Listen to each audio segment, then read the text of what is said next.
Welcome back, Ducks and Kings fan, to episode 96 of Royally Quacked, the AHL division, because I think we're both playing like AHL teams. AHL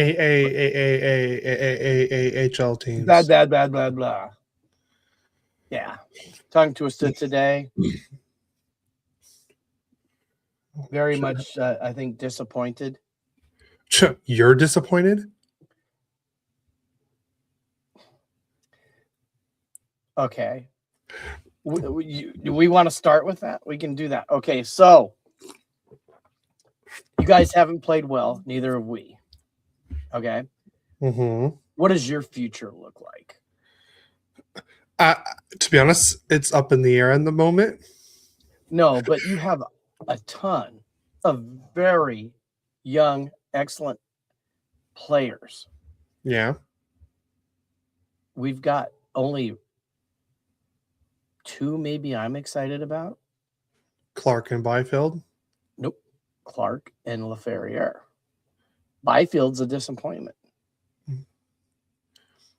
I'm sorry. You heard it here first on Royally Quacked. Byfield is a disappointment. You know, he finally scored a goal last night, but they lost 5-1. There I ruined one thing already, but that's okay. I don't care. Yeah. You know, so I mean, if you're honest, the future, who do you think has the brighter future right now? I would say the Ducks and over Kings. Oh, absolutely. And we're playing just as bad as you are. Of course, it doesn't help to have a couple of key injuries, but then one of those guys isn't going to be here anyways next year. Yeah. So I don't know. Kind of frustrating. But why don't we start with Duck news today, Cody? Let's go.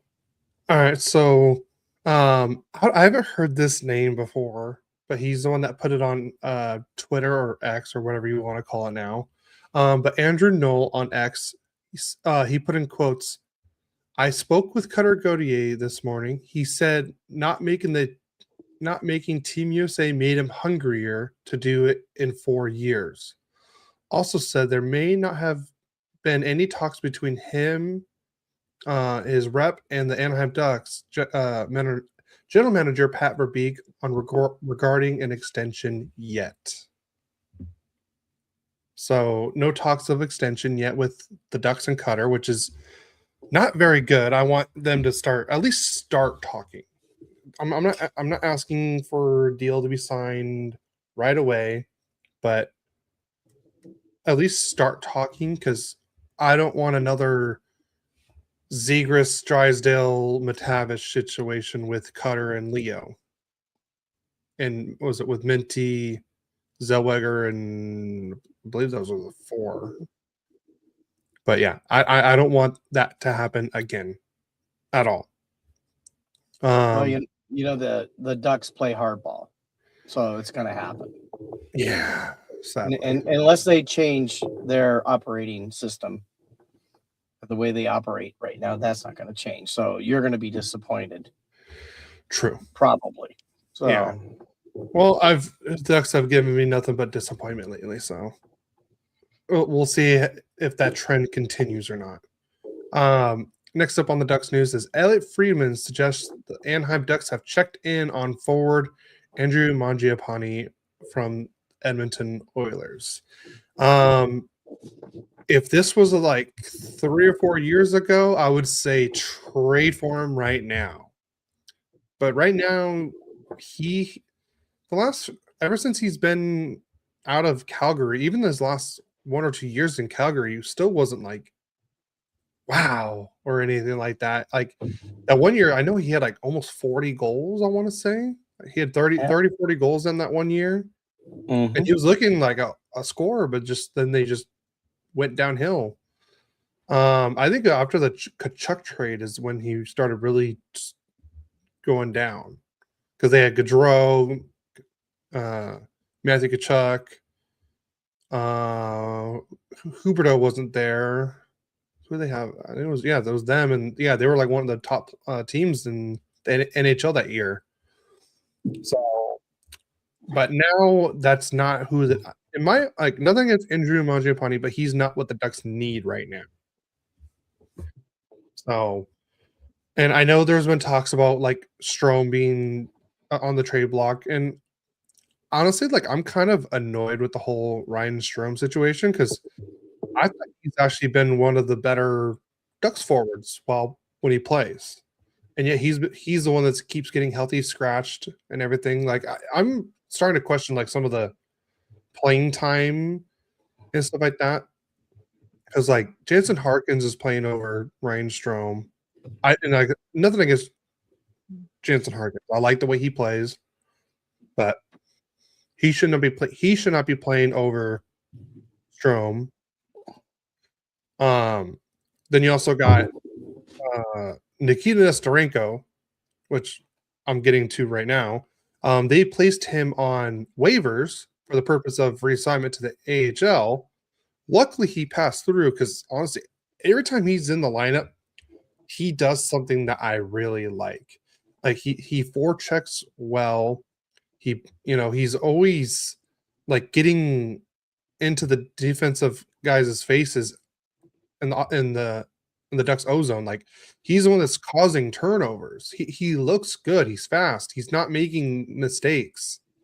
At least not that I'm noticing. But that's something I've just noticed. Like the Ducks do play different when he's on the ice. But yet we waived him to go down the HL for no reason. Like he could have stayed with the Ducks. Like we Toronto got hurt on IR, so we could have we didn't have to send anyone down for someone else to come up. So I don't understand this. So like I said, I Mangiapane is not the person we need to bring in. We should have kept Nestorenko. Strome needs to play more because I think he's been one of the more consistent players. No, I'm saying he's like the best player, but consistent. Like I've liked the way Strome has played. It may not show on the points side, but all around, I think Strome's been playing very well. And I think it's weird that like as much he's been healthy scratched, whenever he does come, I notice he wears an A on his sweater. So he's one of the captains. So I guess it doesn't make sense. But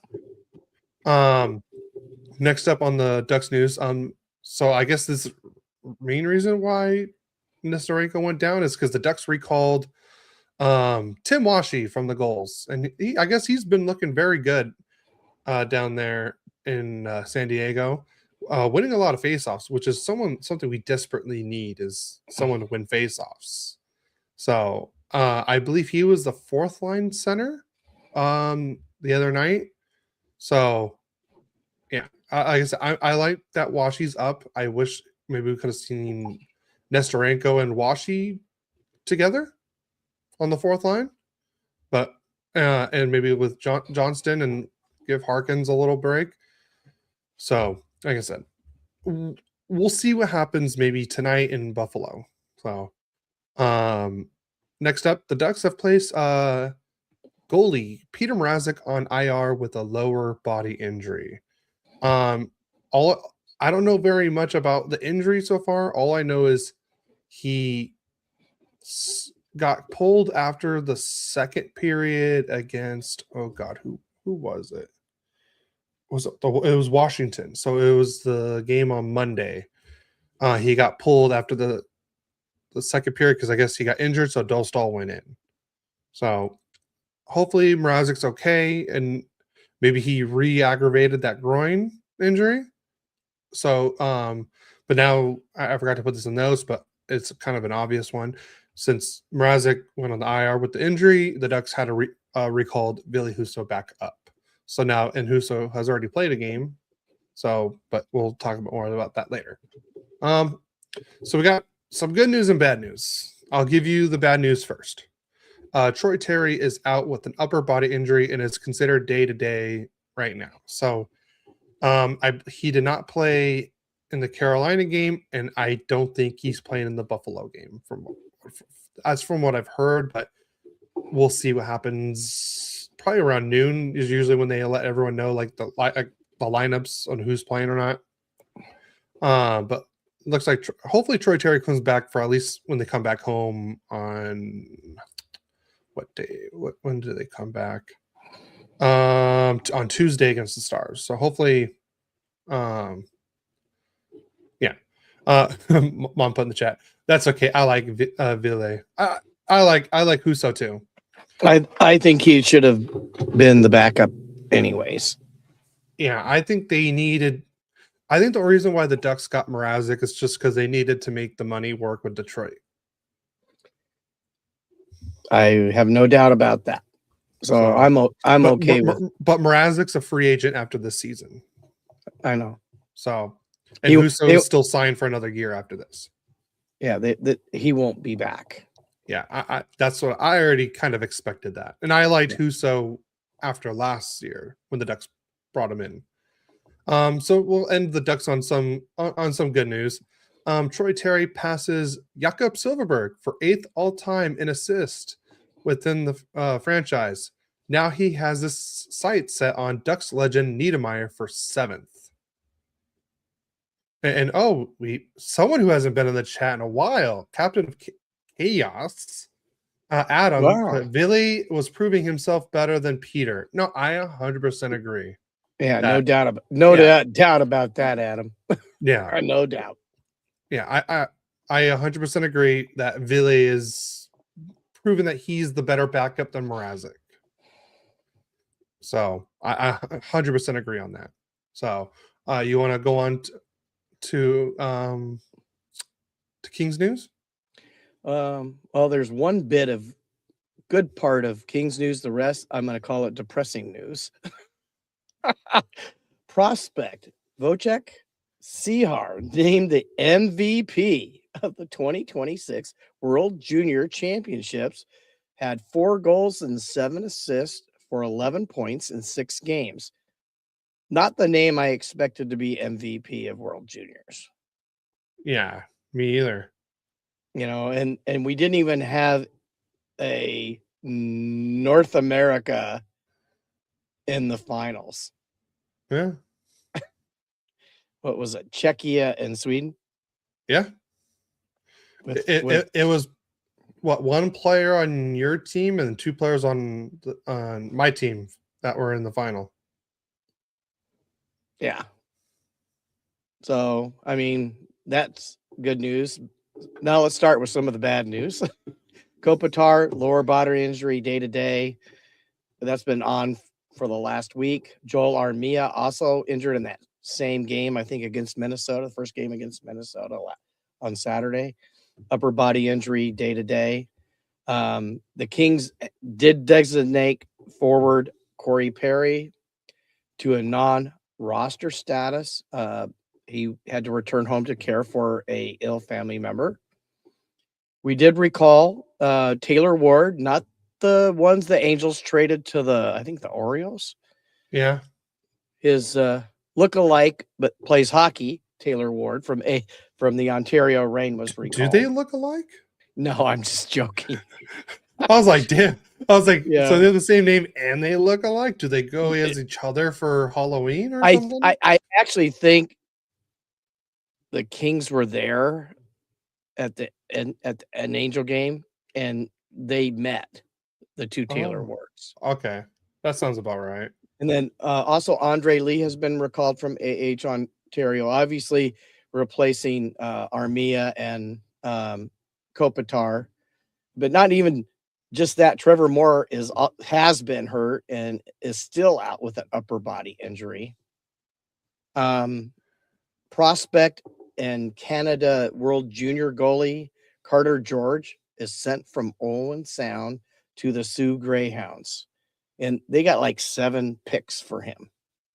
That's it? Yeah. Well, the thing is Owen Sound is not very good. Yeah, that's what I've heard. I mean, and he was second team all league on a terrible team last year.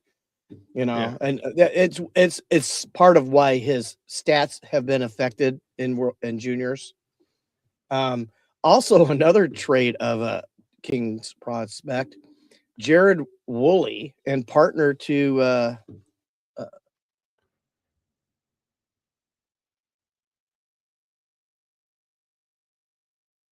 Oh, did we lose you? Is it me or is it?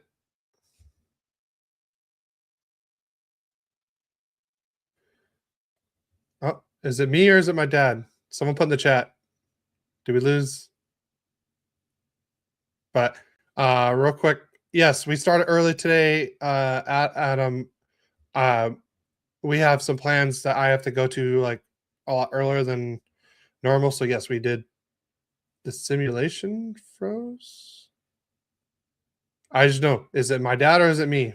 Someone put in the chat. You started early today. I was expecting a 10 a.m. start. Yeah, we had to start a little earlier today. The simulation froze.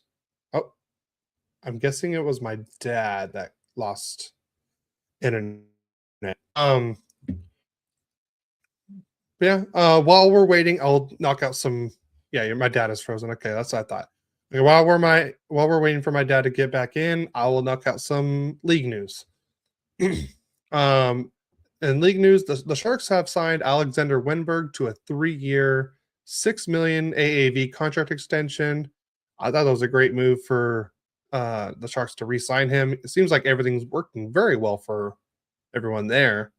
The Blues have signed forward Alexei Tropachenko to a 2-year, $2.5 million AAV contract extension. The Predators have signed goalie Justus Anunen to a 2-year, $1.25 million AAV contract extension. And then another extension. The Flyers have signed forward Christian Dvorak to a 5-year, $5.15 AAV contract extension. Like I said, a lot of extensions this last week. Knock on wood. Hopefully the Ducks sign someone like that soon. And then here's an interesting one. The Blue Jackets have signed defenseman Igor Zamula to a 1-year, $1 million contract deal. Per Puckpedia, the deal was he had a deal that was recently terminated by the Penguins after he just got traded there. So, some sad news in the Bronx that the Rangers, Igor Shesterkin, got a lower body injury and is going on IR. And Adam Fox is also going back on the LTIR to be reevaluated when he is eligible to come off. The 2027 NHL Winter Classic will be played between the Utah Mammoth and the Colorado Avalanche at the Rice-Eccles, I believe I'm saying that right, stadium on the campus of the University of Utah. That will be a fun one to go to. And then we got some sad news. Hockey Hall of Fame goaltender Glenn Hall, aka Mr. Goalie, has passed away at the age of 94. Hall's career saw him appear in 906 NHL games, the 8th most in history by a goalie for the Red Wings, Blackhawks, and Blues, winning 407 of them. Hall won 3 Vezina trophies, 1 Stanley Cup as a player in 1961, the Calder Trophy in 1956, and the Conn Smythe Trophy in 1968, while appearing in 13 All-Star games. And I believe he has probably one of the most unreachable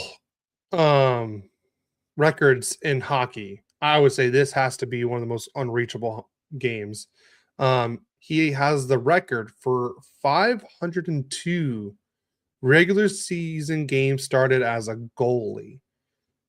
That's crazy. Like we're amazed that guys even play 70 games now, and this guy played 502 games in a row. If you count playoffs, I think it was like 530 or so. Oh, and the prodigal son has returned. Yeah, I got Hello, sir. Hello, I got an echo though. All right. Well, while you're fixing that, I will finish the league news. I was just saying that we lost the hockey legend Glenn Hall this last week. Yes. And I was just saying how he probably has the most unbeatable record in hockey with the 502 consecutive regular season games started as a goalie. I don't think that record is ever going to be beaten by human, at least. Okay, there we go. And then last bit of news for the league, there was a trade. Blackhawks acquire Ryan Ellis, Jake Furlong, and a 2028 fourth-round pick. In exchange for the Sharks get goalie Laurent Brossoit, Nolan Allen, and a 2028 seventh round pick. So I just think that the Sharks just wanted to grab one more goalie just in case, because I mean they're playing great right now. I think they just wanted to, stock up on their goalie depth. And my favorite thing about this trade is once Elliott put it out there that there was a trade, Ryan Ellis, who hasn't played in, I want to say, 3 or 4 years now because of his injury, he literally commented on Elliott's post saying, "How do I keep getting traded?" I just thought that was pretty funny. All right, it's all about the money. It's all about the money. So you want to continue with your King stuff? The league news is already done. Okay, let me get back. Because I believe you were talking about Taylor Ward or Andre Lee, one of the two. Or no, sorry, you were talking about Jared Woolley and George Carter. Carter George getting traded. That's what you were last on. So I finished with both of those, right? You were in the middle of talking about it. Okay, I'll repeat it. Carter George finally got a blessing and got sent from Owenstown to the Sioux Greyhounds for like 7 draft picks. Hopefully, he'll have a better team in front of him, and then he could actually possibly reach his potential. Because Owenstown has been pretty sucky for a few years. He still made, like I said, made second team goalie for the OHL. And then Jared Woolley, who also partnered with Henry Prestovich at London, has been traded to the Kitchener Rangers. I don't remember who it was for and what. That kind of hurt because those guys were buddies and played together. The Kings also have recalled forward Cole Gutman from the AHL Ontario, obviously to replace the injured Trevor Moore. So the basic talent level of the Kings has really dropped by a lot with those injuries. Moore, Armia, and Kopitar. The season is bleak, people, I think. I don't know. I would think about maybe getting a new coach, getting a new idea of a system that might at least bring excitement back. I mean, the game we went to last Saturday, that was a great game. And the Kings played well. Yeah, it was exciting. It was it 5-4, I think. 5-4 and shootout, but that's in the shootout. Yeah, and Brant Clark was fantastic in that game. But that's it on Kings news. I already knocked out the league news, so we're gonna go to games. We'll go to games. And I got 4 games, you got 3, so I'll start. You'll start. So let's go to that first game. And we were there. We were there. And we had really great seats. You're welcome. Yes. Okay. First of all, I do want to say something about why was it so hard for us to find our seats here? Like it was not easy. We spent a good 20, 30 minutes just trying to find the stairs or way to access to get to that section. We obviously got some information on which way to go, but not really enough detailed information.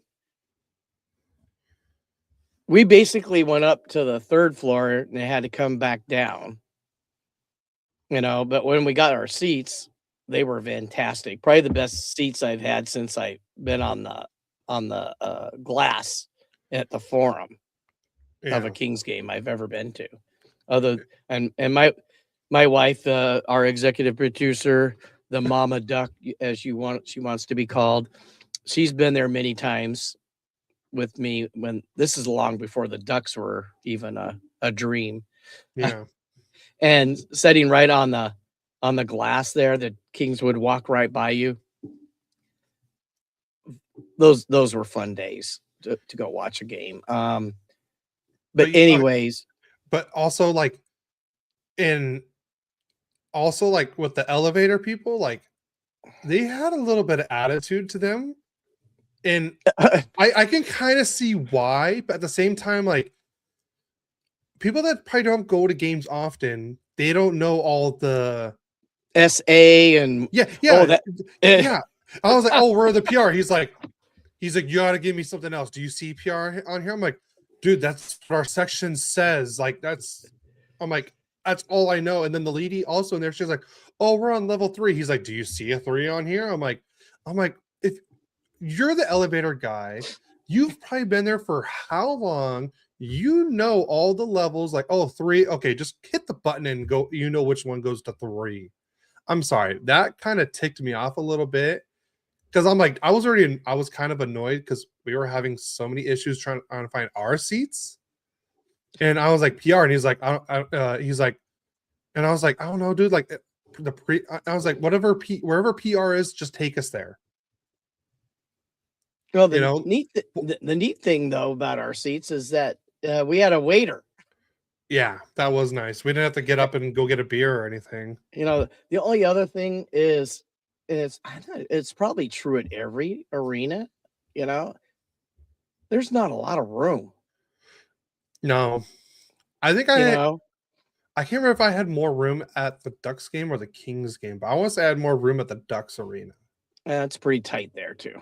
No, it is, and it's steep.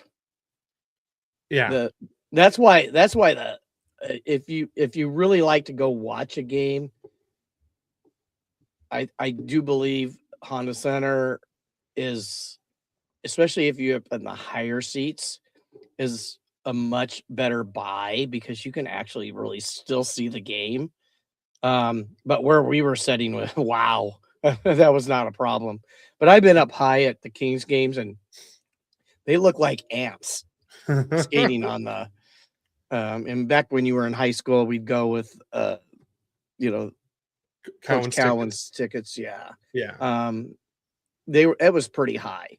Yeah. So, but anyways, let's go back to this game. This was what you want to say something? Yeah. Kevin just says happy Saturday to us. Hey, Kevin, how are you, buddy? Happy Saturday to you too. Hopefully you're having a good weekend too. Let's go to the scoring in this game. And this was like one of those back and forth games, people. Let me tell you, it did start off with Kempe getting his 14th from Kopitar his 15th and LaFerriere his 9th, and the 6:08 mark on a wrist shot, and the Kings are up 1-0. But what a lot of people don't know, Jake Middleton wasn't actually. He scored the first goal for Minnesota. And it was only his first of the year from Zuccarello his 15th and Bogosian his 3rd at the 8:28 mark. But he was a 7th round draft pick for the Kings that never actually, I don't know, even maybe he was signed with us. Or if he did, we ended up trading him. And there's quite a few players on the late rounds that maybe never actually even played at Ontario that are playing in the NHL. So the Kings draft really well. Bless you. Oh my God, I'm dying. Yeah, well, it's usually me sneezing, so it's nice to have somebody else. Oh. So we go to we tied 1-1 after the first period. So in the second period, Corey Perry gets his 9th on the power play from Byfield to 17th, and Brant Clark is 14th on a deflection at the 16:57 mark. But just a minute and a half later, Joel Eriksson Ek on the power play also gets his 11th from Quinn Hughes, his 32nd. And I got to tell you, Quinn Hughes is a fun guy to watch play. He was so highly involved in just about every aspect for Minnesota. How lucky the people in Minnesota are to have a player of his caliber on the team. I was most excited that we're about that part of the game is to get to watch Quinn Hughes play, because I don't think I've ever seen him. So yeah, when I bought the tickets for this, it was one, before I knew it was Star Wars night, and two, it was before the Quinn Hughes trade. So it was like a win-win-win. And honestly, I was not expecting the seats to be like, I knew they're going to be good, but I didn't think they're going to be like that right there. Good. They were that good. Yeah. Yeah. I knew like I got decent seats. I didn't expect like that good, to be honest. And for the price range, like it was perfect. Like I thought we got like a very sweet deal for where we were and how much we paid. I have no idea, since it was a gift, what the cost was of it. That way. That's okay. I don't want to know. Yeah. And well, so I did do the second period too, right? Yeah, it was 2-2. Third period, Quentin Byfield gets his 6th unassisted. It was basically an own goal, I guess, as they say in soccer. Yeah. But he got his 6th at the 4:54 mark and put the Kings up 3-2. Not too, like I said, back and forth. Now Brock Faber, ex-King draft pick, traded for Fiala, gets his 9th from Yurov his 10th and Kaprizov his 25th at the 7:33 mark. So now we are tied at 3-3. Then Samuel Hellenius gets his 1st from Fiala his 14th and Turcotte his 5th at the 12:09 mark on a wrist shot. Put the Kings up 4-3. And I tell you what, another impressive guy to watch play is Matt Boldy from Minnesota. I remember him. He played with Zegras and Turcotte and Kaliev when they won the World Juniors. And, and I think he was like 10th, I think. He was 12th, I believe. 12th. And we took Turcotte 5th. I think, Minnesota owned that one. I mean, Boldy's been a far better player than Alex Turcotte has been so far in his career. Although I think Turcotte is actually moving on from Deneau, and he's been playing a lot better. But I would still trade straight up and get Boldy. But he gets his 26th to tie it from Faber, his 14th. So, and then Foligno is 4th. And so it goes to overtime. And the overtime, it was very exciting, but no scoring. So we go to a shootout. I think we had Fiala. He didn't score. Zuccarello didn't score. Kempe scored. And then, of course, Boldy scored. Kopitar didn't score. And then Kaprizov, we shut down Kaprizov. And then Brant Clark. And I want to say Brant Clark with attitude. I mean, he was put his hand up to the crowd. Yeah, I just scored. And then Tarasenko shot, and Kemper made the save. We won the game. Let's go to the 3 stars. Well, let's go to the stats. Real quick, Kevin says Turcotte doesn't look like he'll live up to being a 5 overall pick, but man, he's really stepped up since given this elevated role post Deneau trade.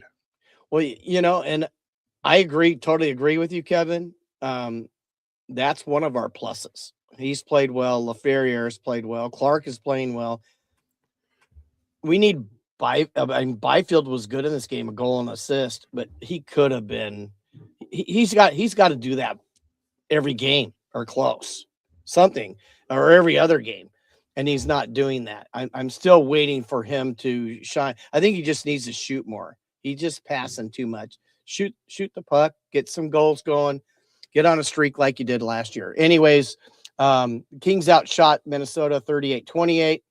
The faceoffs were 50.8 for Minnesota to 49-2 for the Kings. Minnesota's 1 for 4 on the power play. Hey, the Kings 1 for 3. So 33%.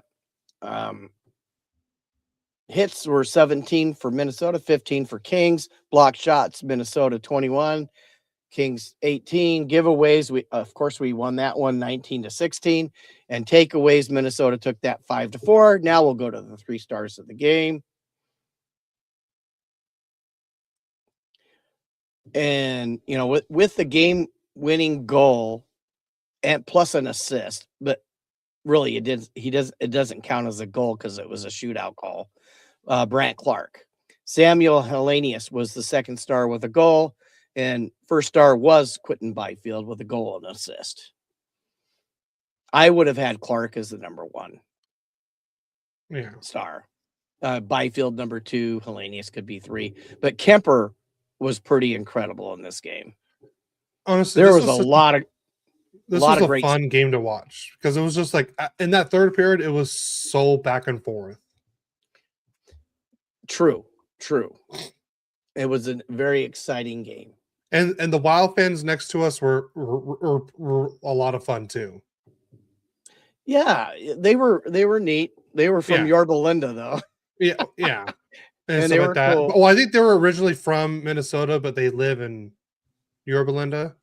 Yeah, like I said, they were really nice.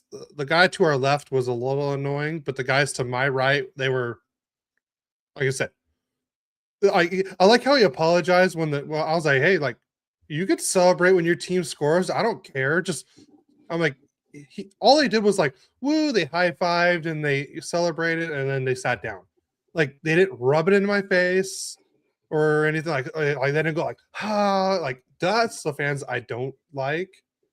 Like I'll like whatever you want to do it, but expect me to do it back.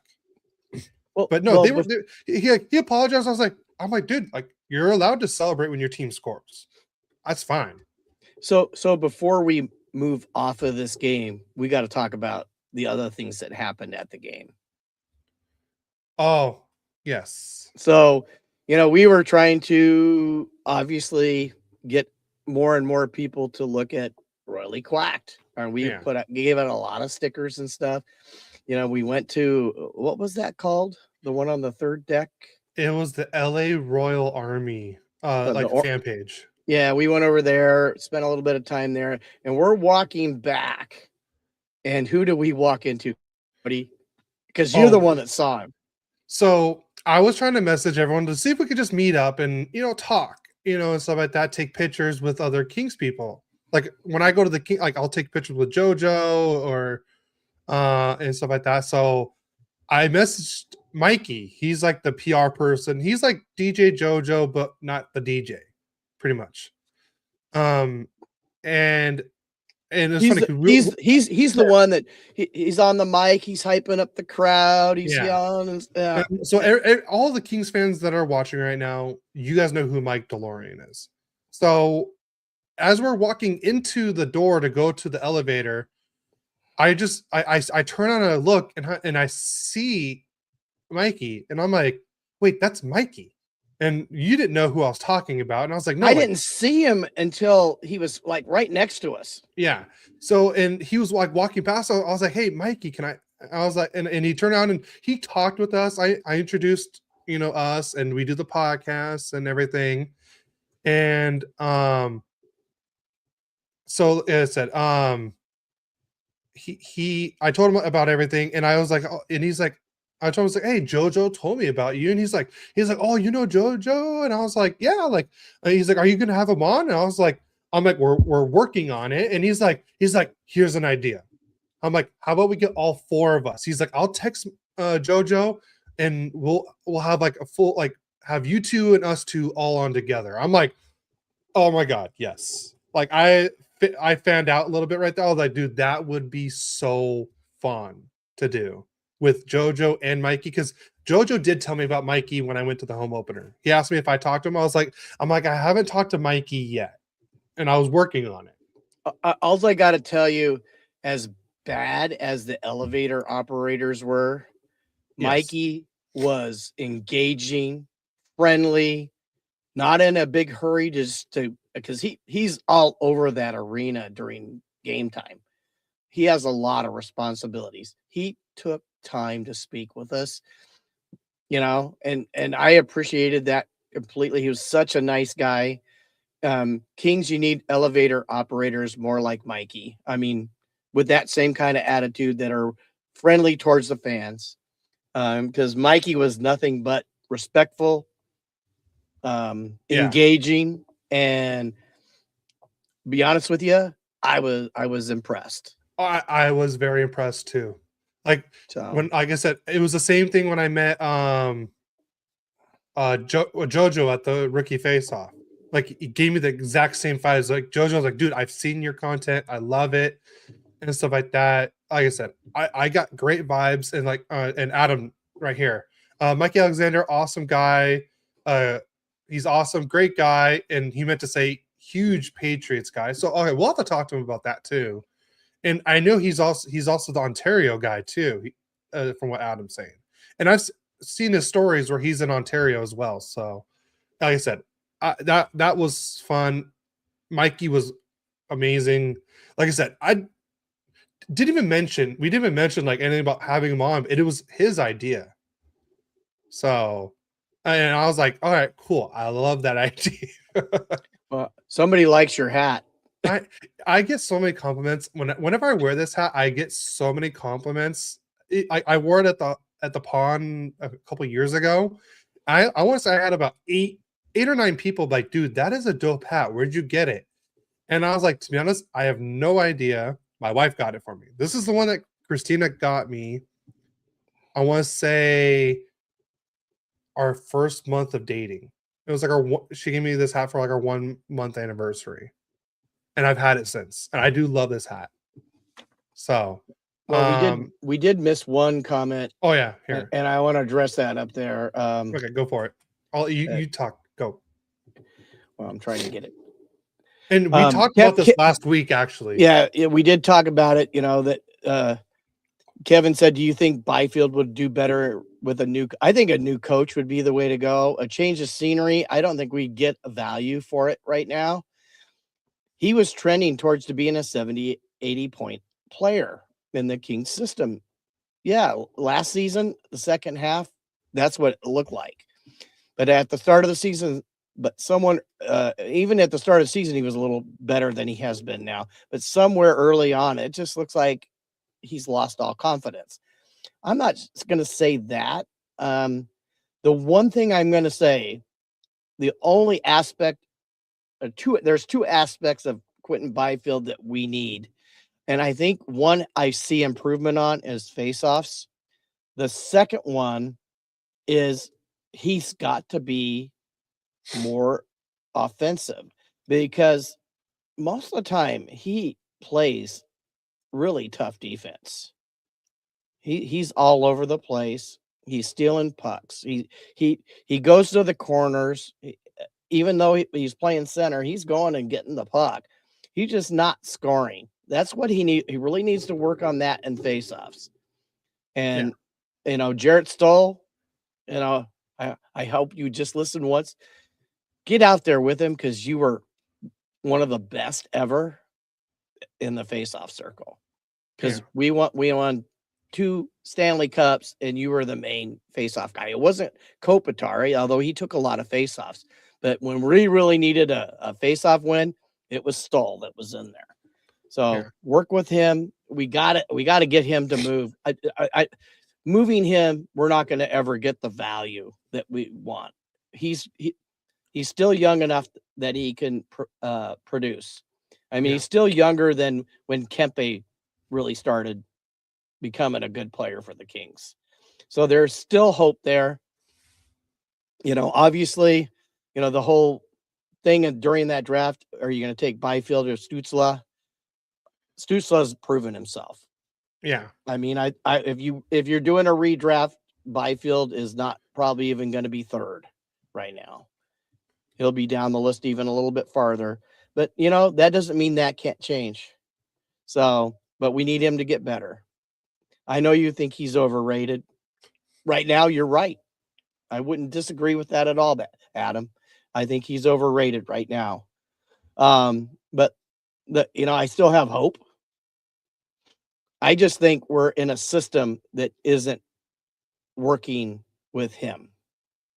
So we need to change the system somewhat, tweak it, because if he's going to be your replacement for Kopitar, we need to do something to help him get there. Anyways, that's the end of that one. Now go to your game, Cody. An hour later, let's finally go to Ducks first game. I mean, to be honest, I was okay with skipping some of these just because. Before you start, I have spoken. Yeah, sure. Anyway, so we'll go to the. Let's go to the Ducks games now. So here's the Ducks score. They sucked again. All right, let's move on. All right. So the Ducks at least started doing something I've asked them to do. They started scoring first. Chris Kreider gets the scoring start in this one, gets his 14th of the year to make it 1-0 Anaheim. Olin Zellweger with the assist, and that was his 11th assist of the year. Yeah, trust me, Adam, I thought about it. I was literally about to do like what I did for the Utah game. Like, here's the score, how bad we lost. All right, let's move on. I was so close to that. Before Corey just made a comment, and I think he might be right on the money. Do you get the feeling that Dostal isn't 100%? I would say yes. I would say yes. I would say yes. He's not at 100, but I'm not blaming Dostal for this horrible stuff. I'm not blaming. It's not full blame on defense and the Ducks. It's not full blame on Dostal making saves.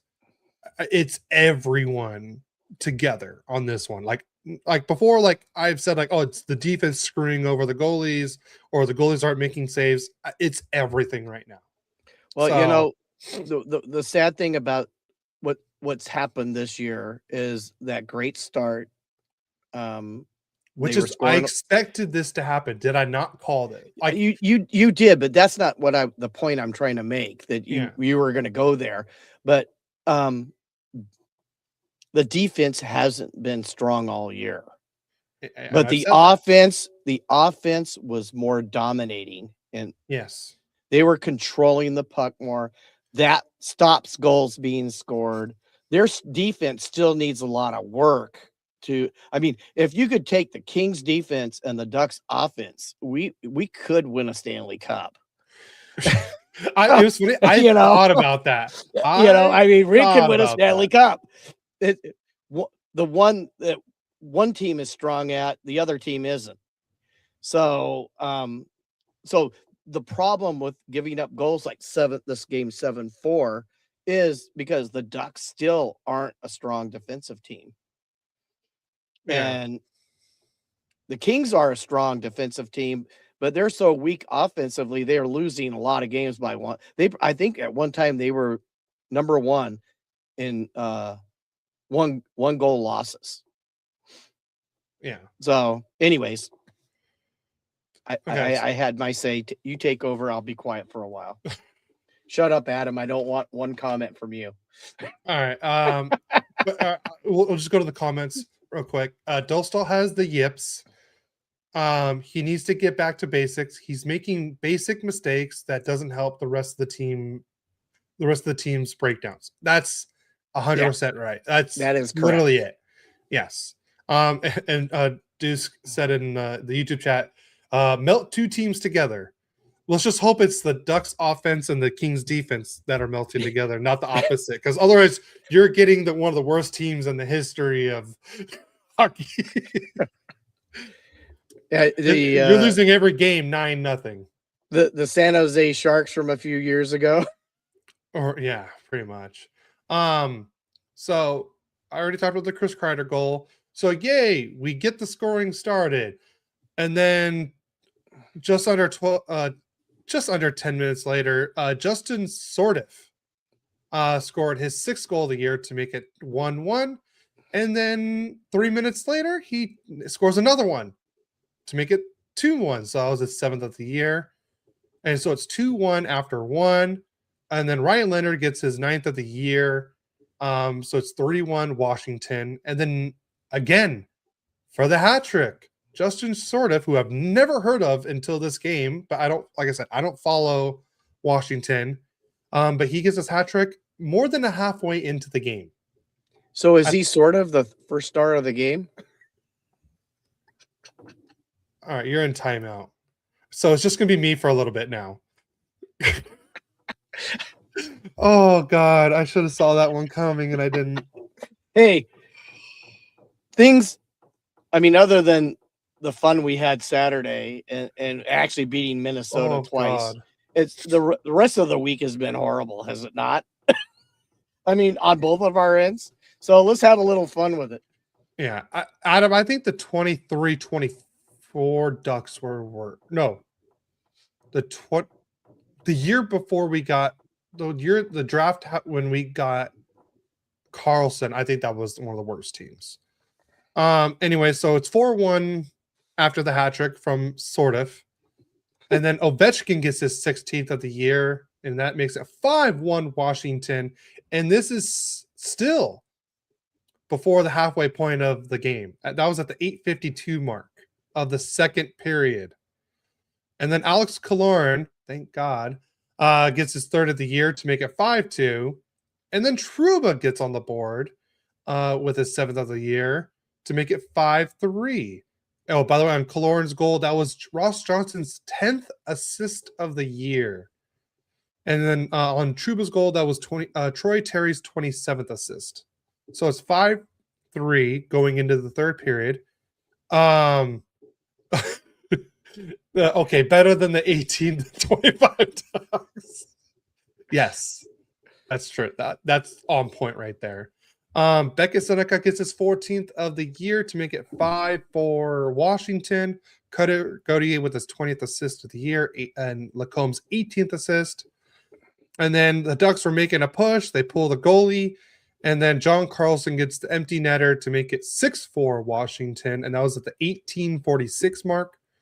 And then Ovechkin also gets an empty netter, his 17th of the year, and that makes it 7-4, and that was at the 19:18 mark. So realistically, 5-4, but it was 7-4 just because of the 2 own goals. Real quick, the 3 stars of the game, Ryan Leonard was the number 3 star with 1 goal, 1 assist for 2 points. Connor McMichael, 4 assists in the game as the number 2 star.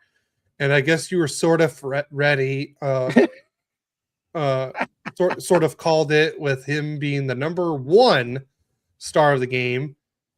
He had 3 goals and 2 assists for 5 points. The Ducks did outshoot Washington 45-29, lost in the faceoffs 57-44. 57-43. Ducks were 0 for 3 on the power play. Washington was 0 for 2. We got out hit 20-13. 22 block shots to 7 in favor of Washington. And the Ducks, unfortunately, we tied the season series. The Ducks won the first one and Washington won the second one. So, like I said, in this game, if you see right here, Mrazek had 19 out of 24 stops. So he had 19 saves and he got pulled. And then we only held Washington to 3 shots on goal in the third period. So that's really good. I just wish we would have put more in the net. So Well, there was more than 3, but Dostal only saw 3 well, there because was they the scored. two They empty scored. netters. Yeah, they had 2 empty netters was Well, they 2 had more. 5 shots Yeah, on goal. 5 shots on goal, but that's on empty netters anyway. So Yeah, and you got to do that to try to win. yeah. So now it's Even though your mom hates when people do that. yeah. So you want to go on with your next game? Hopefully, we can keep these a lot shorter. It's going to be quick. So we got Minnesota again on Monday night. There was no scoring in the first period. Both these games were very highly competitive. Actually, the Kings competing with a team who had the 3rd best record in hockey and beat them on Saturday. And then they get up with Warren Fogle getting his 6th goal from Dumoulin, his 9th, and Malott his 1st at the 15:34 mark in the second period. And the Kings are up 1-0. Then Kevin Fiala getting his 15th with Kuzmenko his 7th assist, Turcotte his 6th assist. That seems to be a new line that seems to really, I think they're right now the best line with the injuries we have that the Kings have. And they're the 3rd line. That was at the 7:52 mark on a tip in. And after 2 periods, the Kings were up 2-0. But I believe Jared Spurgeon is a King killer. He always seems to score against the Kings. So in the 3rd period, 5:55 into the 3rd period, on a slap shot, Spurgeon gets his 4th from Brodin, his 11th, and Sturm his 5th. And it's now 2-1 Kings. But Andrei Kuzmenko, who has picked up his play after his really poor start and getting, sat down for quite a few games there for a while because he just wasn't being himself. He got his 9th from Dumoulin, his 10th. Dumoulin seems to be playing much better, putting the Kings up 3-1 at the 9:20 mark of the 3rd period. And then Ryan Hartman gets his 10th from Spurgeon again, his 9th assist, and Faber his 15th on a power play. Now it's 3-2 Kings. And then obviously, like most teams, when you're down by a goal in that last minute and a half, 2 minutes, you pull the goalie, and Adrian Kempe gets his 15th on an empty netter from LaFerriere his 10th and Byfield his 18th at the 18:21 mark. And the Kings beat the Wild 2 times in 3 days, 4-2. Stats are Wild outshot the Kings 35-33. This time the Kings won the faceoff 51.9 to 48.1. Let me just pull this up a little bit. So Minnesota outhit us again 22-10. Block shots 19-16 Minnesota. Giveaways 20 for us, 15 for them. Takeaways 7 for Minnesota, 5 for the Kings. But let's go to the 3 stars of the game. Brian Dumoulin was the 3rd star with 2 assists. Darcy Kemper, the 2nd star with 2 goals against average and a .943 save percentage. And the number 1 star, and well-deserved, Andrei Kuzmenko with a goal and an assist. On to your next game, Cody. All right. On to my next game. Sorry, I'm just... Nope, it's not what I wanted. All right. So the Ducks go back to Philly. Oh no, we got another comment from Kevin, totally off topic. So feel free to say this one or skip it. But I've heard you guys mention Kempe being a Liverpool fan, one of the good guys, a couple weeks back. Do you guys have a favorite soccer team also? All right, Kevin, put your favorite soccer team in the chat, and I'll let you know if it's a good idea to tell you my team or not. I think it's Liverpool. Is he Liverpool fan? Are you a Liverpool fan, Kevin? Hey, Cody. Huh. Go take a look of in our pod league what his name is. Okay, he is a Liverpool FC. Okay, yeah. Sorry, I don't pay attention. I honestly I don't even know if I even set my lineup this week for fantasy hockey. I don't remember if I did or not. I keep forgetting, but Yeah, you said it when you play me. Yeah, of course I do that on purpose. So Kevin, I'm a Chelsea fan. I've been a fan since I want to say 07, I want to say. It was like totally random. One of my buddies told me, because I was a goalkeeper when I played soccer, and one of my buddies said that the way I played reminded them of Petr Cech. And then so when we started playing FIFA, I started playing with Chelsea just because I liked Petr Cech. I loved how the helmet, but I also fell in love with like Frank Lampard, Drogba, Terry. Well, this is when oh god, what's his first name? Joe Cole was there. Aaron Robin was there for a little bit. Like I said, so I've been a fan. Yeah, and I love the Torres signing. I just wish he would have been the Liverpool Torres, like when was it Rafael Benito was the coach, when you'd only play him for 20 minutes and he would still score a hat trick in those 20 minutes. Adam, you're a Uwe fan? I did not expect you to be a Uwe fan. Me and Tim have the same Italy team. I've always been an AC Milan fan for Italy. But okay, back to hockey. Sorry, we could do a whole nother like soccer pod with maybe me and Kevin. We could do that in off season. So the Ducks go to Philly. This is the first time the Ducks play against Zegras after trading him in the offseason. And I'm sorry, I cannot stand Philadelphia fans right now. They're still booing Cutter. Like, who cares anymore? It's done. It's over with. You guys fleeced us in the Trevor Zegras trade. No offense, Paling. I like you as a player. I do. It's nothing to do with you, Paling, but you guys fleeced us in that trade. You guys even were one of the teams that got probably one of the best players, and because he didn't want to play for the team that drafted him, Eric Lindros. Yep. So you guys are, I would say, hypocrites when it comes to this. You guys got someone that didn't want to play for their team, and you picked up this player, and just because someone did it to you, you're going to start booing him and saying F you every time he touches the puck. I'm sorry. That's just, I know it's Philadelphia and all, but like that's childish in my opinion. Yeah, I'm probably going to get roasted if this ever gets out there, but I'm just sorry. It's just very childish in my opinion. But I love how, again, we scored the first goal. Perfect. Cutter Gauthier gets on the board for his 20th of the year. It took him 82 games last year to get 20.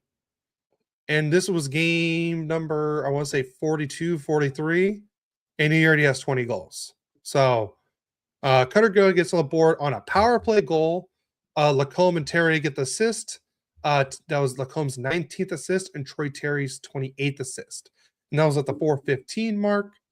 And then all hell broke loose again. Not one, but two straight goals from Trevor Zegras from the almost exact same spot too. Trevor Zegras did this whole, he did this whole celebration where we were like this and then hung up the phone. And I guess they talked to him about it after the game. And he's like, oh yeah, that's how quick the phone call was when they told me I was traded. Because he went like this and just hung up. So I'll admit, I do miss that part of Zegras being on this team. Like that's the Zegras I wanted. So he wasn't free in Anaheim to do what he's doing in Philadelphia. But that was Cronin. We had Quenneville would have given him this freedom. Do you think Quenneville was there when they traded him? Yes. So he was okay with that trade. You think he wasn't notified? Hey, we're going to move Zegras for Paling and whatever else they got. I don't know, but Quenneville because we had Quenville and we had Kreider. Kreider and Zegras are like best buddies too. And I was looking forward to seeing Kreider and Zegras on a line and Quenville saying, hey, do your thing. But Still comes back to he would have been at best a 3C. I don't know. The on way the- McTavish was playing, I could see him being. Can you imagine a line with? They weren't seeing that. They weren't seeing that. We could have had Kreider, Zegras, and McTavish on the line. Or Carlson, Zegras, Kreider. Still, they didn't see it. I know. It's stupid. The one thing for Trevor Zegras, it was a blessing for them to trade him because he's now he can. Pardon free. the pun. He can fly. Yeah. Pardon the pun. You're one more I think we lost you again. You're on say you're one more dad joke away from being like removed. Yeah, I think we lost you again. So Trevor Zegras gets his 16th and 17th goals pretty much 4 minutes apart. The second one was a power play goal, so that makes it 2-1 Philadelphia. Oh, that's a very funny picture for you to freeze on, by the way. So it's 2-1 Philly going into the second period. And then Cam York gets his third of the year. He's an Anaheim native, by the way. He gets his third of the year at the 1:15 mark of the second period. And then Travis Sanheim gets his fifth of the year to make it 4-1 Philadelphia. And after that, honestly, I did not watch the third period. So I don't know what happened. There we go. We lost my dad. I don't know what happened in the third period. I did not watch it. But looks like Killorn got his fourth of the year on the power play. Troy Terry got his 29th assist of the year. Lacombe's 20th assist. So it seems like the power play is hitting this game. And that was at the 1:25 mark in the third. And it seems like there was no other scoring until Nikita Gerbenkin scores the empty netter to make it 5-2 Philadelphia. So Trevor Zegras gets the great win, or not the great win, gets the win against the Ducks in his first game against them. The Ducks got killed in the faceoffs and the shots. 39 shots for Philly, 18 for the Ducks, 63% for and the faceoff percentage for the faceoffs for Philly and 37% for the Ducks. The Ducks are 2 for 3 on the power play, while Philadelphia is 1 for 8. Oh, speaking of this game, that reminds me. Yeah, and I agree with Mom. Isn't Philadelphia the city of brotherly love? Yeah, I don't think so. Sorry, Kevin. I forgot I saw that. Didn't see this. I really don't like the Flyers fans after this. Probably shouldn't have taken this long because certain Philly fans are often nasty. But I'm turning into a closet Ducks fan thanks to you guys. And we appreciate that. Sorry, Dad, you're in timeout still. Oh, did we lose you again as I bring you in? Are you there? I don't know what's going on. I'm here now. Yes. Can you hear me? Yes, we can hear you. I don't know.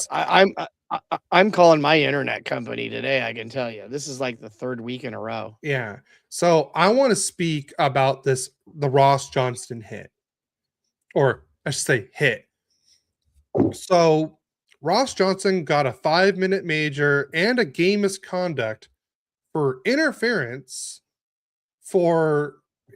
so premise Ross Johnston was skating straight into the offensive zone, and Jamie Drysdale, who wasn't even looking where he was going, he turned. You can see in the replay, Ross Johnston keeps going straight, and he's not like purposely skating into Drysdale. He's skating straight, and I think he even moves his right leg up to kind of try to avoid hitting Drysdale.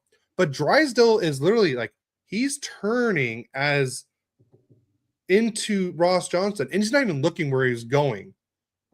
Turns into Ross Johnston, and since Jamie Drysdale's made out of glass, he falls on the ice, and they review it, and somehow Ross Johnston gets a 5-minute major and a game misconduct for interference because Drysdale's made out of glass, and everyone hates the Ducks. Like I would say Toronto and the refs hate the Ducks because this is the second time this year on a BS call where a Ducks player got called for a 5-minute major and a game misconduct for interference, which I've never heard of until this year. So, yeah, I wanted to talk about that one because was just a BS call. I'm sorry. That should have not have happened. That was not that was at most a 2-minute minor for interference. At most. I'm not saying that was the reason why we lost because they didn't score on the major, but the Ducks were already playing 11-7, so now we lost Johnston, so now we were playing 10-7. So, I mean, the rest of the game isn't really. Let's see, 3 stars of the game. Cates with the 2 assists for the 3rd star.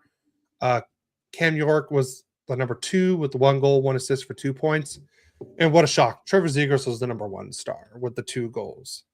Let's see. Dusk. Here it is. Dusk said he could have done more to make it look like he was trying to avoid him, but I still agree should have been a minor. I can hear you now. Were you not able to hear me before? Or I don't know. But like I said, yes, I think Johnston could have done more to avoid it. But the thing is, Johnston was skating straight. And honestly, I don't even think he was fully paying attention to see where Drysdale was coming from. And Drysdale was looking this way, but turning this way. So like I said, I don't see in how you go to a replay and still determine that was a game misconduct and a 5-minute major. Like I said, it should have been a 2-minute minor max. So, yeah, like I said, again, shots on goal 39-18. But when you give a team 8 power play chances, yeah, you're gonna lose in the shot department. So now it's on to your next game. Oh boy, we get to play San Jose. And this is the last game before we go on a road trip. Let's go to the scoring. There was no scoring in the first period. One thing I'm going to say about this game, even though it did end up a close score, I thought we were totally outplayed. I mean, I have a total appreciation of watching Macklin Celebrini play. And it would be nice to have that kind of player again on our team because we don't have anybody like him. And the last time we did, it was Wayne Gretzky. I mean, he's a generational talent. Well, anyways, let's go to the scoring. Tyler Toffoli, again on the power play, gets his 11th from Wenberg his 22nd and Celebrini his 42nd at 4:10 of the second period to put the Sharks up 1-0. Alex Turcotte, which I am very well pleased with how Alex Turcotte has picked up his play since we traded Philip Deneau. He's one bright point. Mom was talking about me. That's because I keep getting knocked out by the internet. Anyways, that was Turcotte's 3rd from Fiala's 15th at the 11:34 mark. So after 2 periods, we have a 1-1 game. And then the 3rd period gets a lot more exciting. Adam Gaudette, again on the power play, for a great defensive team that was probably 1 or 2 in the penalty kill last year. We're not that this year. That has gone all to pieces. We give up way too many power play goals. Gaudette got his 9th from Liljegren, his 7th, and Skinner his 6th on a tip-in to put the Sharks up 2-1. Fiala ties it at the 6:40 mark on a wrist shot from Turcotte his 7th and Edmondson his 13th to tie the game. And Alex LaFerriere gets his 11th from Edmondson again, his 14th, and CC his 7th at the 1750 mark. And we're up 3-2 with 2 minutes and 10 seconds left. Excuse me. Bless you. Bless you. All right, 0 more. I don't want any more. That was enough. Celebrini ties it at the 1853 mark. I can't tell you how many times somewhere in between the 18-minute and the end of the period, we give up the tying goal. He got his 24th unassisted at the 1853 mark on a wrist shot. So we go to overtime, and both teams had chances to win it, but Eklund gets his 11th from Celebrini, his 43rd assist at the 3:08 mark, and San Jose wins the game in overtime 4-3. Let's go to the stats real quick on this one. Hits, we got out hit 21-12. We get out hit almost every game. Block shot 17-14 for San Jose. Giveaways, of course, we had 18, they only had 17, and takeaways, they had 8 and we had 3. That's why we lost the game. We go to the 3 stars. Turcotte was the 3rd star with a goal and assist. I love Turcotte's play lately. Eklund was the 2nd star with a goal. Celebrini with 1 goal and 2 assists was the number 1 star by far. And then there's a question from Dusk. Thoughts on Edmondson's goal that was rejected against the Sharks? I feel Toronto got the call wrong, and that even though he got the goal back, in my mind, it should have been his 2nd goal.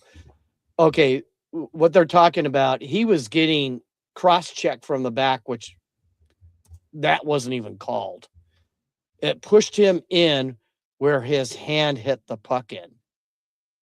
But it wasn't like Eddie was talking about this. It wasn't that his hand, like he punched it in, which again, if that happened, absolutely should be a no goal. But it was the contact from behind him that pushed him in that led to his hand hitting the puck and it going in. I agree with you. That should have been a goal. In my book, should be a goal. There was no effort on his part to punch that with his hand. He was just falling down. I don't even think he saw the puck. It was all by accident. That should have been a goal. That would have been the game. We would have had another win. Did we really deserve the win? Maybe not. I thought we were outplayed by the Sharks in this game. If I were to be honest, I thought the Sharks deserved to win the game. And there's a lot of times that teams don't deserve to win a game, and they do. But I'm trying to watch the goal right now. I want to say they showed it in slow motion, and his hand is just going as he's got pushed in. So, I mean, I could see if he would have punched it in with his hand. Okay. All right. So let's see if I could put it on here. So I just found you see it really good on this one right here. She shares screen. Let's do. There we go. Let me make it bigger for you guys.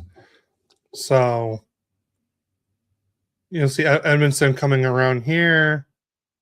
He's over here. There's Edmondson. I don't really see his hand hit it in. If you, but like you see, he gets cross-checked right there. If he get it right there, and the puck hit his hand and goes in. I'm sorry, that's a goal. Let's see. See, he's falling. Jesus Christ! No, that's a goal. I'm sorry, that should have been a goal. They took it away. It's okay. We didn't deserve the win. Kind of. He wasn't. He would have not even been there if he didn't get cross-checked in the back. Yeah. So Slow if they motion didn't kind of makes it look like he is moving it, but there's no way in real time he does it intentionally.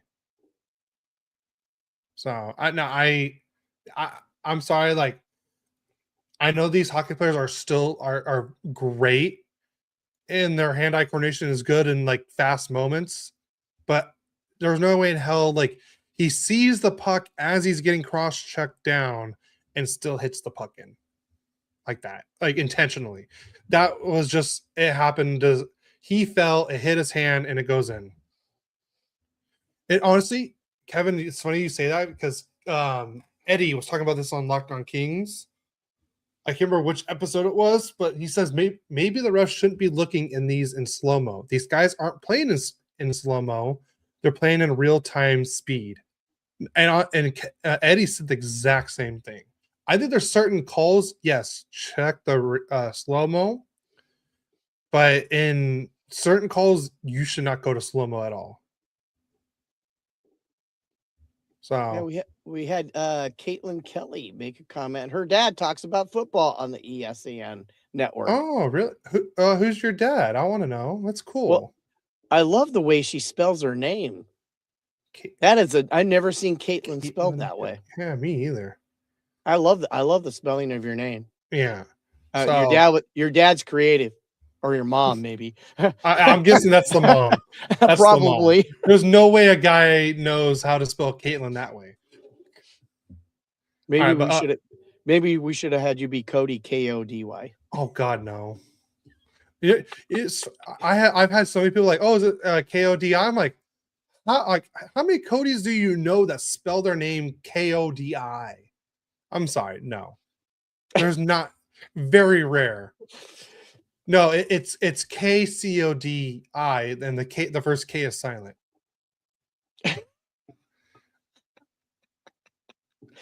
Okay, let's move on. Okay, are you done with your Sharks game? Yeah. Okay. I was done. I already gave the 3 stars in the game. Okay. We just had to talk about the goal. Okay. Oh, I was curious because I heard Eddie talk about it, and I didn't have time to look it up yesterday, so I was curious on what he was talking about. But yeah, I'm sorry, that's a goal. That is a goal. And trust me, like I love the Kings as long as they're not playing the Ducks. But and sometimes I wish they don't do as well, so the Ducks do better. But that was a goal. All right, so the Ducks go to Carolina for the 3rd game out of the 4-game road trip. And again, the Ducks are listening to me for the most part because, boom, the Ducks get the first goal. All 3 games this week, the Ducks get the first goal. So I'm happy about that. It's just everything else has been crap. Ryan Poehling gets his 3rd of the year, and I wish he deserves to have so many more goals than this. He's probably been one of the most consistent players for the Ducks. Lacombe gets his 21st assist of the year and Kreider's 10th assist, and that was at the 13-18 mark. So the Ducks go up 1-0 after the first period.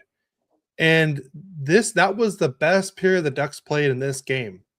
So that should just tell you, after this, everything goes downhill. Mark Jankowski gets his 3rd of the year to tie it up 1-1, and that was the 8:56 mark.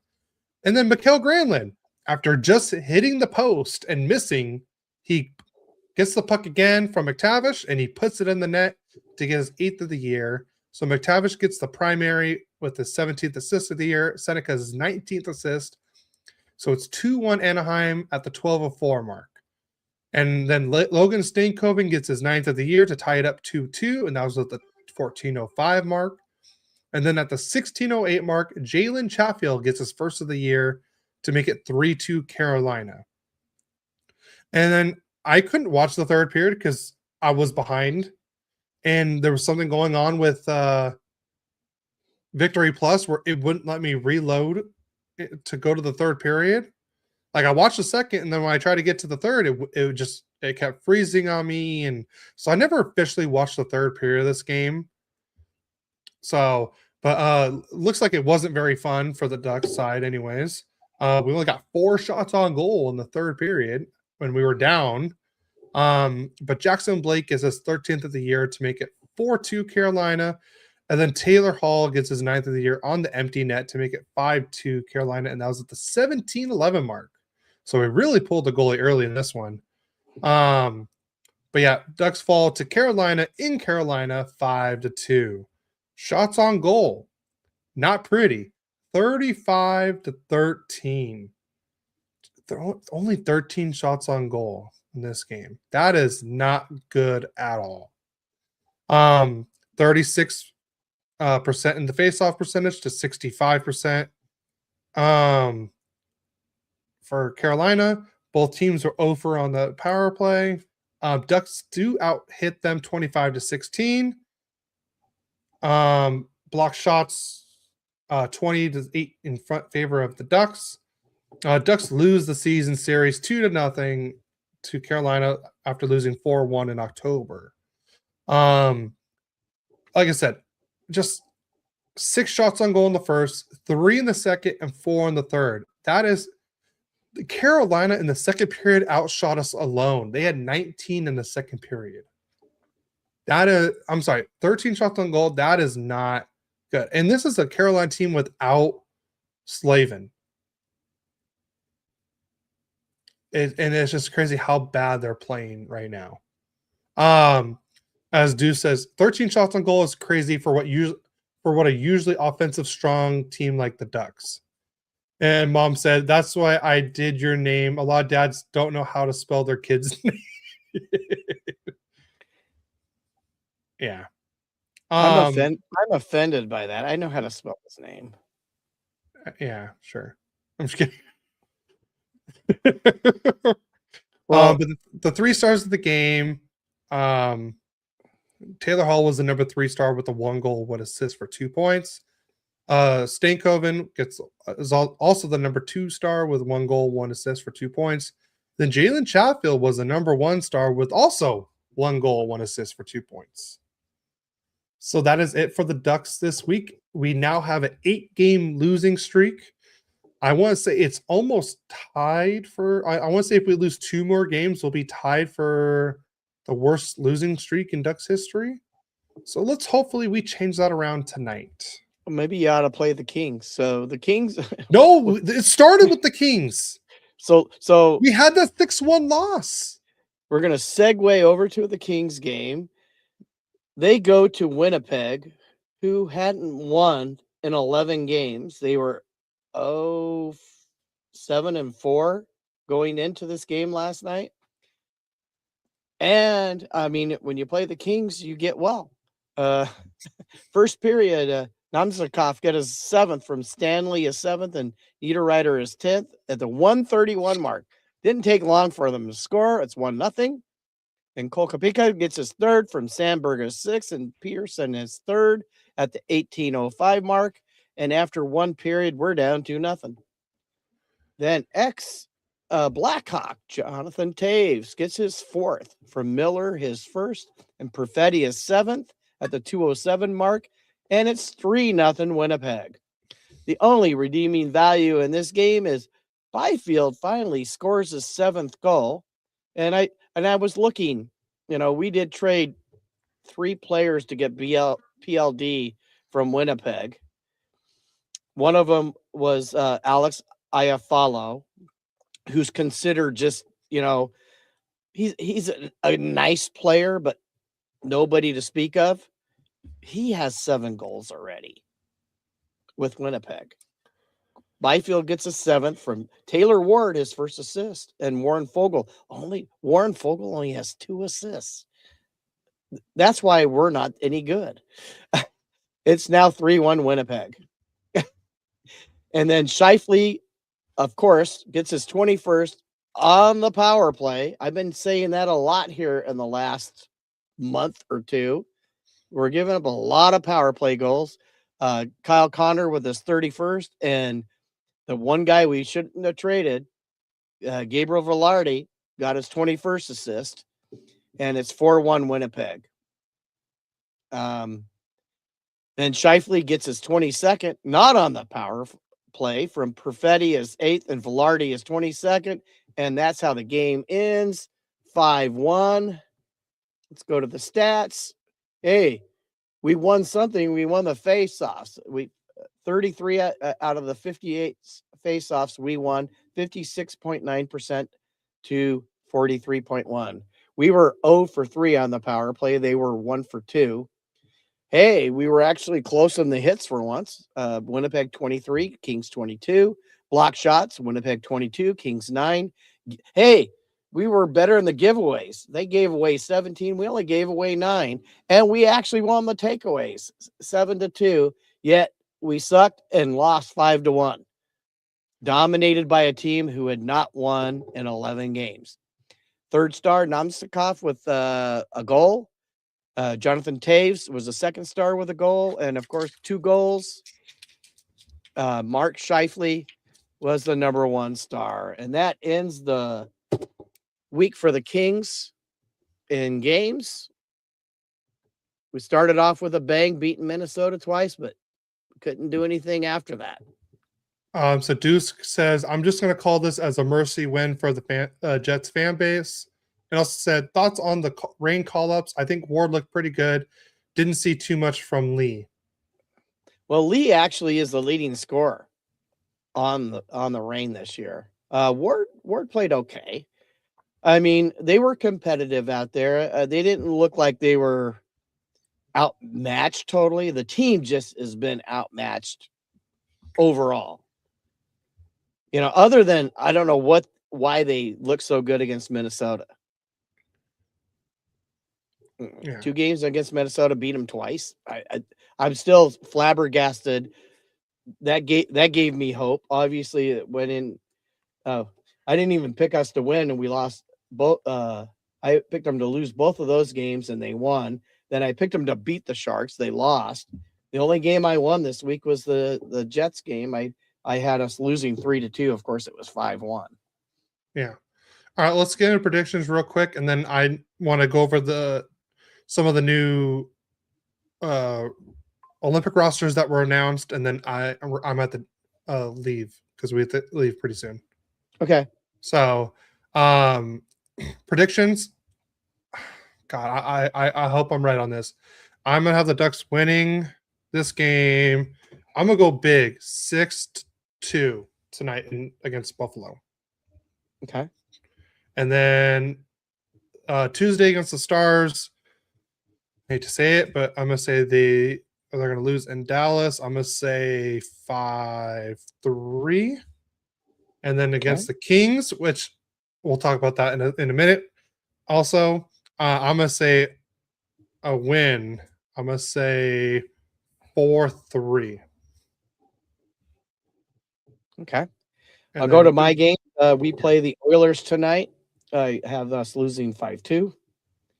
And we play the Stars on Monday, losing 5-2. Vegas on Wednesday, losing 6-3. And then Friday against the Ducks. And we're going to be at the watch party. Well, that's why I was going to mention that. Okay. Yes. I'll let you talk about that then. I have the Ducks beating us 5-3 because I just don't think we have enough to do anything anymore. Okay. So, so on Friday the 16th, me, my dad, and my mom, we will all be at Noble Ale Works on Friday the 16th. So that's going to be this coming up Friday. It's free. Like I said, anyone's invited, all ages. We're going to have vendors, giveaways. There's going to be food, clothing vendor. Like I said, it's going to be so much fun. It's hosted by the Halos in the infield. So they're going to be doing like a live stream throughout the game and stuff like that, commenting on it. So like I said, I'm super excited for this. I've never been to a watch party. I've been wanting to go. It'd be nice to meet Todd and from Halos in the Infield. Actually was just on one of their recent podcasts. I think I did it on New Year's Eve or Christmas Eve. It was Christmas Eve. Yeah. So go check that out. It's going to be the Mighty Ducks Club. We're going to be there, Mighty Ducks Club. I believe we're going to have a few shirts to sell while we're there if there's any left from tonight. Because I think there's another watch party tonight. But there was like a last second thing. But yeah, I'm super excited for this watch party. I just hope it's we actually get a win this time. No offense, Dad. We'll see what happens. So We both predicted a Duck victory. yeah. So We'll see. I'm excited. It's at, like I said, Noble Ale Works, and I can't remember which. It was a seltzer, I believe we got. It was like a flamingo or pineapple one, and they were. I mean, both were really good when we were there that one time. Yeah, it was So very good. I can't wait to go. I'll probably have a couple beers or maybe more depending on the game. No, I'm just kidding. I'm usually a 1 or 2 beer person. I'm done. So, well, yeah, everyone, it's free to go. Come and have fun. So, Yep. So real quick, here's some rosters, and then after this, we're gonna get out of here. Here's Denmark's Olympic roster. Michael Adberg, Matthias Bau, Oliver Bjorkstrand, Joachim Blichfield, Nikolai Ehlers, Lars Ellers, Nicholas Jensen, Oscar Fisker Muldgaard, Nick Olsen, Morten Poulsen, Jonas Ronenberg, Patrick Russell, Frederick Storm, Alexander True, Christian Wise. I hope I said that right. Jesper Jensen Abo, Philip Brusker, Nicholas Jensen, Anders Knock, Koch. It's spelled Koch. So I was spelling it out and I didn't realize what I just said. Marcus Lurdenson, Oliver Lordenson, Frederick Anderson, Frederick DeChow, and Mad Sargard. Okay, now to Germany. Hopefully these ones will be a lot easier to say. Leon Dreisaitl, Alexander L, Dominic Kuhan, Mark Michaelis, JJ Paterka, Lucas Reichel, Tobias Ryder, Joshua Samansky, Justin Schultz, Wojciech Stokowak, Nico Sturm, Tim Stutzel, Frederick Tiffels, Parker Tomey, Leon Guanki, Corbinian Gabel, Lucas Cabell, Jonas Muller, Moritz Sider, Moritz Muller, Fabio Wagner, Kai Wiseman, Maximilian Franzreb, Philip Grubauer, and Matthias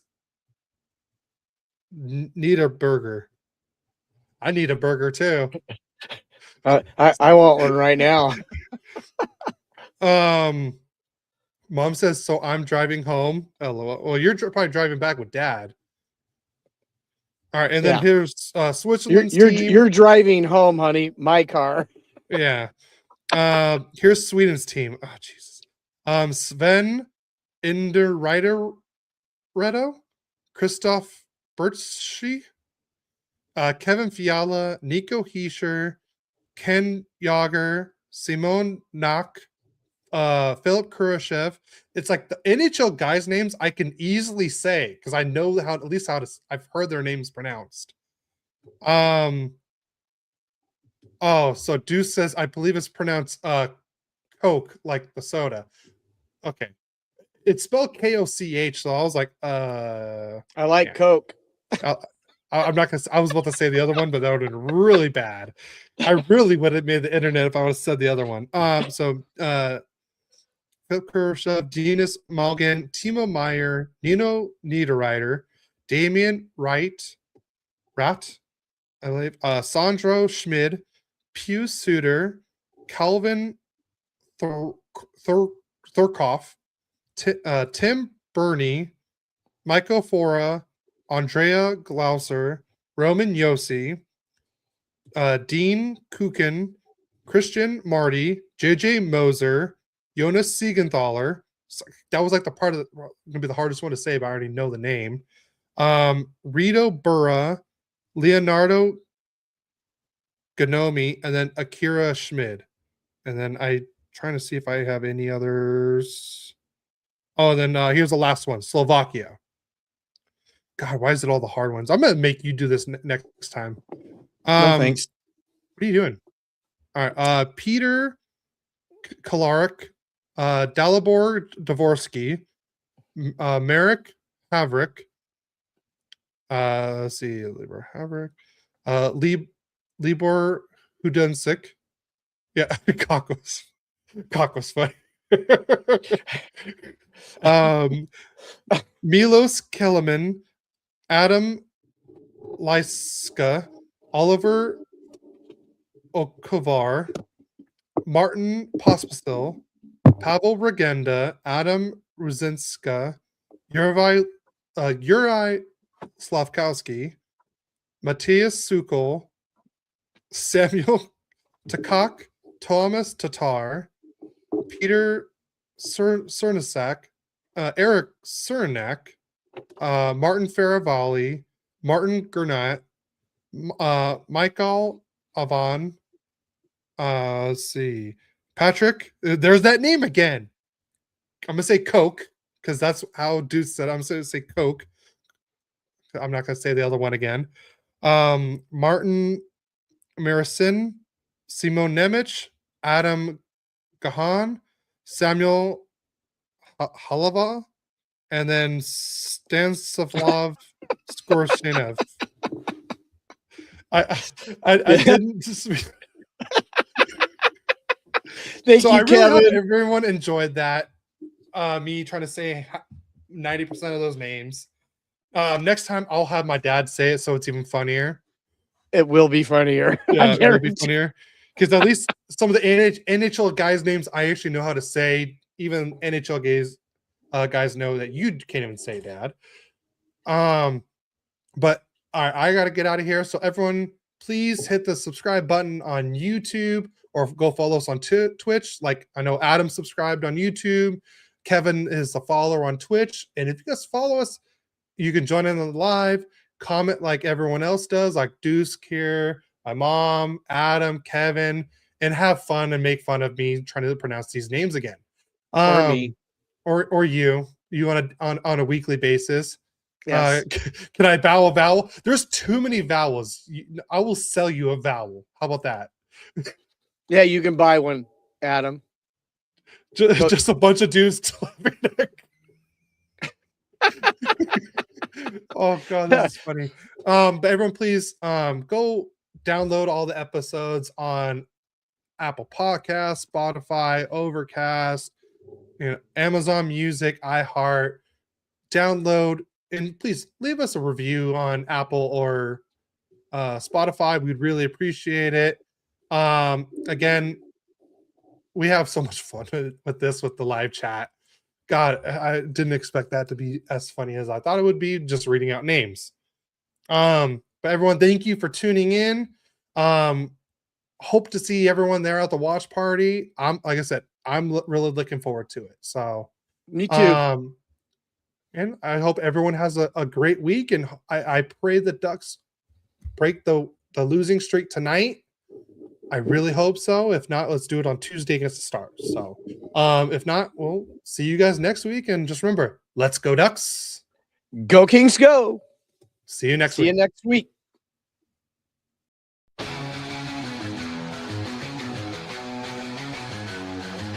father and son, a bond so strong, talking hockey all day long. Royally Quacked, their podcast show, sharing stories, highs and lows. From the